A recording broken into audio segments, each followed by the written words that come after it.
What's your business's biggest emotional challenge area? Sharon Horne-Ellstrom here. We are focusing on emotional health and well-being of our business all this month as part of this year's challenge, the Be a Better You annual challenge and the Supersize Your Business group. I'm kind of combining and meshing the topics for content creation together this year.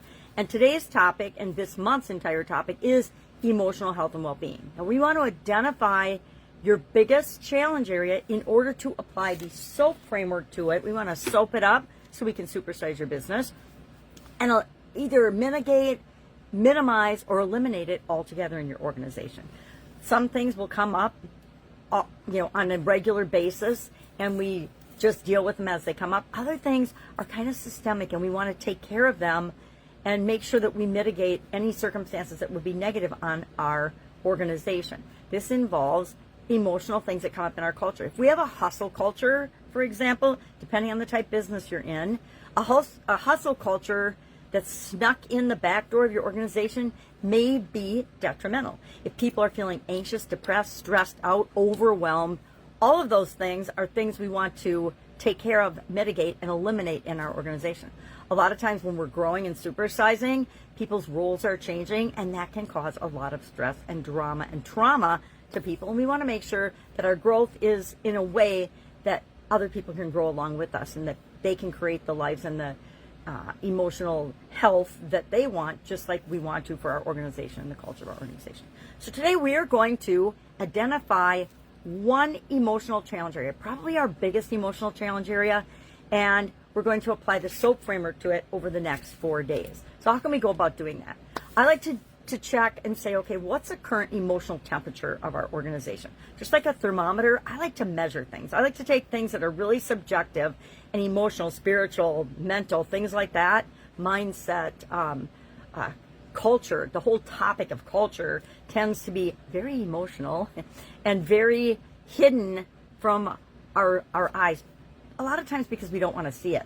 Things sneak in, and it happens to my businesses and everybody's businesses. So, I'm preaching to myself as well as everybody else. Things sneak in to our culture and our environment. We hire the wrong person, and they bring their negativity or their past baggage from other roles into our organization and become like that bad apple that's rubbing people the wrong way. And if we don't address it, if we don't help them help themselves be better, it can destroy our whole culture, or it can cause challenges in our culture and in our organizations that we just don't need to have. There's enough outside challenges that will impact us over the course of building our business. We don't need to ignore them or ignore the negative things that come up in our culture and in our organizations. If we don't, it's like, and here's my prime example of this. In corporate America, in one company I worked for, instead of addressing the problem, like if somebody did something that wasn't appropriate, instead of working with that person and saying, listen, you've been late 20 out of the last 30 days. What are we going to do about this? They would just enhance the whole tardy policy and roll it out to everybody in the organization. So 800 people were reminded of the policy because they never really changed it. Instead of just talking to the one person and giving them feedback and saying, hey, what's going on in your life? Can we help out? What's up that you can't seem to get here on time ever? Does the person have a health challenge or a drinking problem or a substance abuse problem? Do they have young kids at home that they're trying to get off at school? Maybe we give them a flexible start time. There's so many solutions to anything that comes up, but you don't know if you don't ask. And you don't know if you don't address the actual thing that's going on and you try to expand it to everybody. Drove me absolutely up a wall. And it was one of the things I made a change to in my department.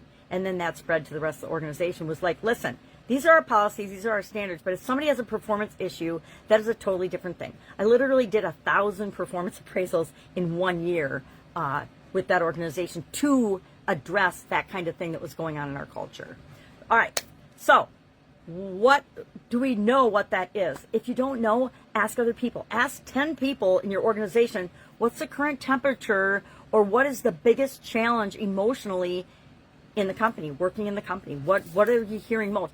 And the thing you're hearing the most, whether you believe it or not, or experiencing or not, that's the thing you want to address. Can't tell you how many times I've done this in my business, is ask that question of a bunch of different people and a diverse group of people throughout the organization, and been dramatically surprised by what they were saying, feeling, and experiencing versus what I thought was going on in the culture in the organization. So be open to that and don't be upset about it. Realize we only see what we can see, and sometimes we don't want to see some of the stuff that's going on in our organization that isn't 100% positive and healthy, right? We don't want to know that there's a bully in the sales department that is, terrorizing other people around the organization because of their own insecurities, right? We don't want to necessarily know that. Been in a company that was happening. So today, pick one emotion, an emotional area that's a challenge for your organization right now that you know that if you applied the SOAP framework to and made some changes and addressed that, it would have a positive impact on your business. I say anything negative that's going on emotionally in your business that you make a change to and impact, it's going to have a positive ripple effect throughout your entire organization and your culture. All right, if you need help doing this, hit me up and ask. I've done it for thousands and thousands of businesses with thousands and thousands of other people. All of these things that we work on are time-proven, tested processes, except when I tell you, hey, I just found this and it's a new one, let's do it together. Then it's a new one. Otherwise, I've used them literally for some of them for decades. My whole framework, my whole life framework, that 9-part thing, I learned that as a 7-part framework from Jim Rohn and Tony Robbins back in the 80s, the 1980s. Yes, I am that old.